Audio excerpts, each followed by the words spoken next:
બિહારના રાજગીરના સોનાના ભંડારનું રહસ્ય આજ સુધી વણ ઉકેલ્યું છે. શંખની લિપિમાં લખાયેલું આ રહસ્ય કોઈ વાંચી નથી શક્યું. આ સોનાની થાપણનો ઇતિહાસ ઘણો જૂનો છે. કહેવાય છે કે અહીં સોનાનો મોટો ખજાનો છુપાયેલો છે.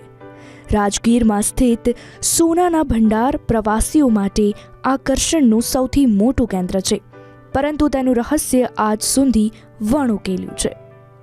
રાજગીરના સ્થાનિક નિષ્ણાંતોએ જણાવ્યું કે અંગ્રેજોએ સોનાના ભંડારને તોપથી ઉડાવી દેવાનો પણ પ્રયાસ કર્યો, પરંતુ તેમનો આ પ્રયાસ પણ નિષ્ફળ સાબિત થયો.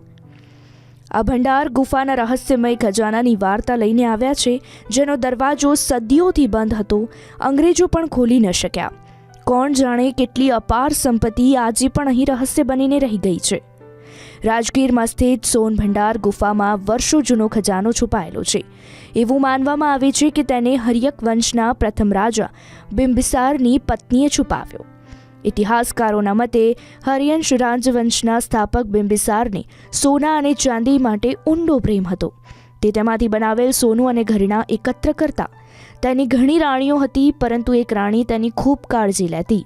જ્યારે અજાતશત્રુઓએ તેના પિતા બિંબિસારને કેદ કર્યા, ત્યારે બિંબિસારની પત્નીએ રાજાનો ખજાનો સોનાના ભંડારમાં સંતાડી દીધો હતો. તે આજ સુધી એક રહસ્ય છે. અહીં દૂર દૂરથી પ્રવાસીઓ પણ આવે છે. और बस ये सुनकर ही आया था कि यहाँ पे स्वर्ण भंडार है बिम्बिसार का, जो आज तक कोई उसका कोड वर्ड नहीं पढ़ पाया है, इसलिए वो खुला नहीं है. लेकिन अब वो कितनी सच्चाई वो हमको नहीं पता. और कहाँ था आपने? यहाँ पे आके आज रोपवे भी बंद है और सब कुछ नहीं दिखा. बस नहीं वो खाली नालंदा विश्वविद्यालय वो बहुत खूबसूरत. સોન ભંડારનું આ રહસ્ય બહારથી આવતા પ્રવાસીઓને આકર્ષે છે. વાસ્તવમાં રાજગીરમાં પ્રવાસીઓ માટે જોવાલાયક ઘણી જગ્યા છે, પરંતુ સોન ભંડારનું રહસ્ય આ બધાથી અલગ છે.